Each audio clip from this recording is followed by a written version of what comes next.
Hay una escena que se repite todos los días en silencio. Alguien sonríe en una reunión, asiente como si no pasara nada, y por dentro siente que acaba de perder una batalla que nadie más vio. Mira su teléfono, compara su vida con la de otros, traga una molestia vieja, y luego vuelve a sentarse con la espalda recta, fingiendo que no le dolió. Eso es la derrota moderna, no siempre hace ruido, pero vacía el alma con una precisión cruel. La mayoría no está quebrada por falta de talento, sino por falta de firmeza interior.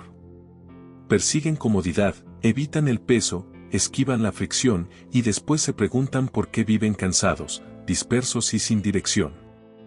La verdad es más incómoda de lo que muchos soportan, la comodidad no te salva, te adormece. La dificultad, en cambio, te revela.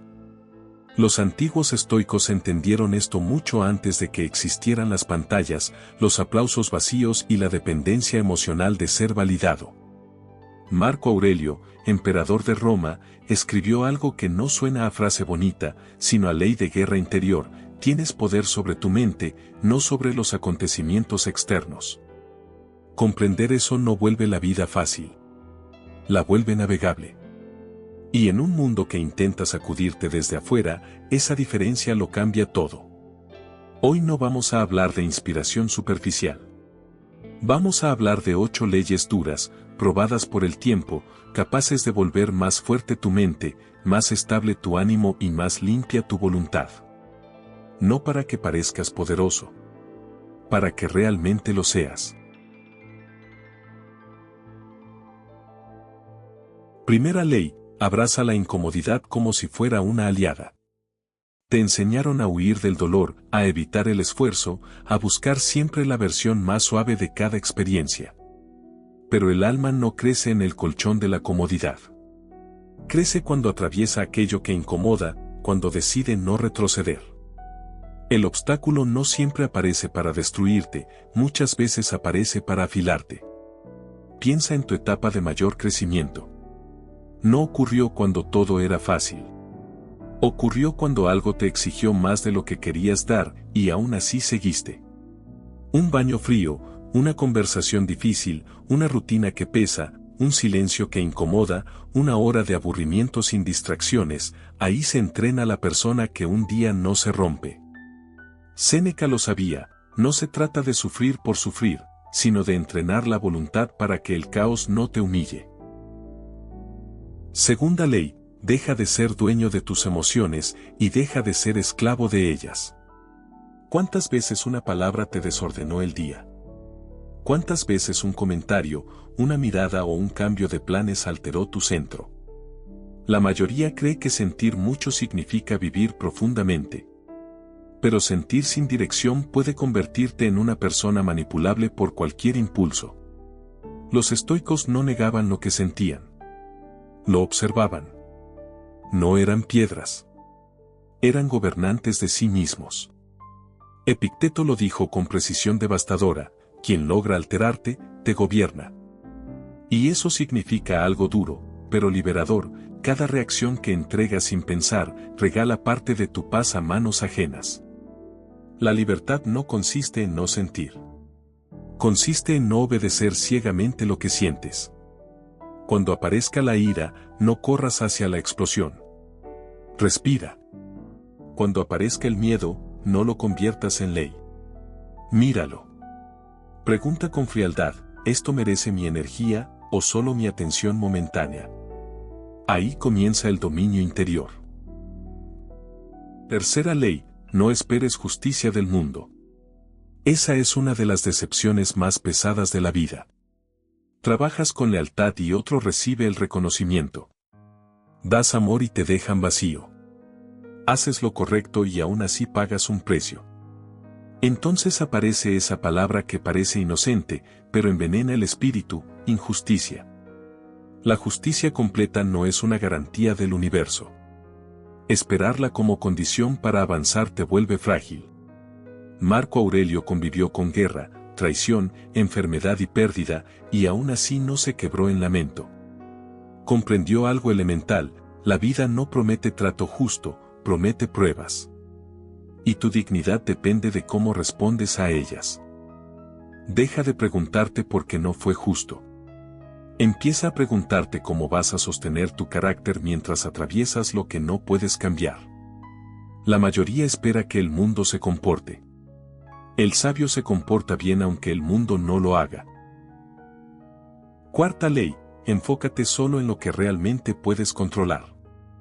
Aquí está la frontera de tu poder, y es más pequeña de lo que tu ansiedad quisiera admitir. No controlas la opinión de otros. No controlas el azar. No controlas el clima, ni el ánimo del mercado, ni el comportamiento de personas inmaduras. Pero sí controlas tu juicio, tu disciplina, tu respuesta y tu siguiente paso. La mente agotada intenta dominar todo lo externo y termina dominada por todo. La mente fuerte hace lo contrario, reduce el caos a una pregunta simple. ¿Esto depende de mí? Si la respuesta es sí, actúas. Si la respuesta es no, lo sueltas. Esa distinción vale más que 1000 consejos motivacionales. Porque devuelve el timón a tus manos. Imagina un barco en medio de una tormenta. El sabio no discute con el viento. Ajusta la vela, sostiene el rumbo y sigue. Ahí nace la serenidad real, no de controlar el mundo, sino de no ceder tu centro al mundo. Quinta ley, practica la dificultad de manera voluntaria para endurecer tu voluntad. En una época adicta a la suavidad, la disciplina se vuelve una ventaja casi secreta. Los estoicos no esperaban a que la vida los pusiera contra la pared. Se entrenaban antes. Elegían incomodidades pequeñas para que las grandes no los sorprendieran indefensos. No para odiarse. Para prepararse. Comer simple durante un tiempo, dormir con menos comodidad, caminar con hambre moderada, soportar el silencio, resistir el impulso inmediato. Todo eso forja un carácter que no se deshace cuando llegan días más duros. Porque cuando has entrenado tu apetito, tu cuerpo y tu atención, descubres una verdad que pocos aceptan: la comodidad no te fortalece. La resistencia, sí. La voluntad no se construye soñando con firmeza. Se construye haciendo lo que no quieres hacer, justo cuando no quieres hacerlo. Y cada pequeña renuncia elegida se acumula hasta volver tu espíritu más sólido que tu deseo momentáneo. Sexta ley, suelta los resultados y enamórate del proceso. La ansiedad humana adora el resultado. Quiere aprobación, premios, cifras, aplausos, señales visibles de éxito.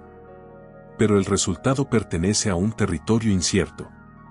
Tu proceso, en cambio, sí está bajo tu dominio. Epicteto lo expresó con claridad: la libertad se conquista dejando de perseguir aquello que no depende de ti. Cuando te obsesionas con el desenlace, te vuelves frágil. Si no aparece la recompensa pronto, abandonas.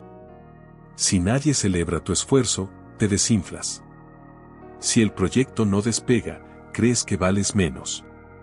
Pero cuando te entregas al proceso, todo cambia: escribir, entrenar, construir, estudiar, repetir, corregir, insistir. Ahí hay una victoria que nadie puede arrebatarte, incluso antes de que llegue el resultado externo. Marco Aurelio lo entendía con una lucidez brutal: no dejes que el futuro te perturbe. En otras palabras, trabaja con intención hoy, sin prostituir tu paz por una meta incierta. El hombre que depende del aplauso se rompe. El hombre que depende de su disciplina se eleva. Séptima ley, recuerda la muerte para vivir con urgencia. La mayoría vive como si el tiempo fuera un depósito infinito. Posponen, distraen, toleran relaciones que los vacían y hábitos que los degradan. Luego llaman más adelante a lo que en realidad ya está muriendo por abandono. Los estoicos no pensaban en la muerte para oscurecerse. Pensaban en ella para despertar. Memento mori, recuerda que vas a morir. No como amenaza, sino como claridad. No sabes cuánto tiempo tienes. Y esa sola verdad destruye toda excusa elegante para seguir desperdiciando tu vida. Ese proyecto que aplazas, esa verdad que no dices, esa decisión que no tomas, esa versión tuya que sigues prometiendo para otro año, nada de eso mejora solo por esperar. Cuando recuerdas que el tiempo no es eterno, dejas de actuar como turista en tu propia existencia. Empiezas a hablar con más verdad, a amar con más presencia, a trabajar con más urgencia, a elegir con más dignidad. La conciencia de la muerte no apaga la vida. La enciende. Octava ley: sé un guerrero de la virtud, no de la aprobación. Muy poca gente vive para lo correcto. La mayoría vive para ser vista. Busca likes, reconocimiento, gestos de aceptación, señales de pertenencia. Pero el estoico no se mueve por la multitud. Se mueve por principios. Hace lo correcto cuando nadie aplaude. Dice la verdad cuando sería más fácil disimular. Cumple su palabra aunque le cueste. Esa es la clase de fuerza que no se compra. Porque ser virtuoso no significa ser perfecto. Significa ser íntegro. Significa sostener lo recto cuando lo fácil intenta corromperte. Cada vez que eliges lo correcto por encima de lo cómodo, afilas tu identidad. Y una identidad así no se quiebra con facilidad, porque no depende del espectáculo ni del permiso ajeno. Séneca dejó una idea que atraviesa el tiempo: gobernar la propia vida como si el mundo pudiera observar cada gesto y leer cada pensamiento. Eso es autoridad real. En un mundo de máscaras, el hombre estoico es verdad. En un mundo ruidoso, es silencio con dirección. En un mundo que exige aprobación, él responde con carácter. Si has llegado hasta aquí, algo dentro de ti ya entendió lo esencial. No necesitas esperar un momento perfecto, ni un estado emocional ideal, ni una señal externa para empezar a cambiar. Solo necesitas decidir que tu mente no será un territorio ocupado. Que tu vida no será arrastrada por el ruido. Que tu valor no dependerá de la aprobación de nadie. Escribe en los comentarios: yo domino mi mente. Y recuerda esto: ahora ves lo que otros ignoran. Ves la estructura detrás del caos, la disciplina detrás de la calma y la verdad detrás de la apariencia. Eso ya te coloca en una élite silenciosa, la de quienes no solo sobreviven al mundo, sino que aprenden a dominarlo desde dentro.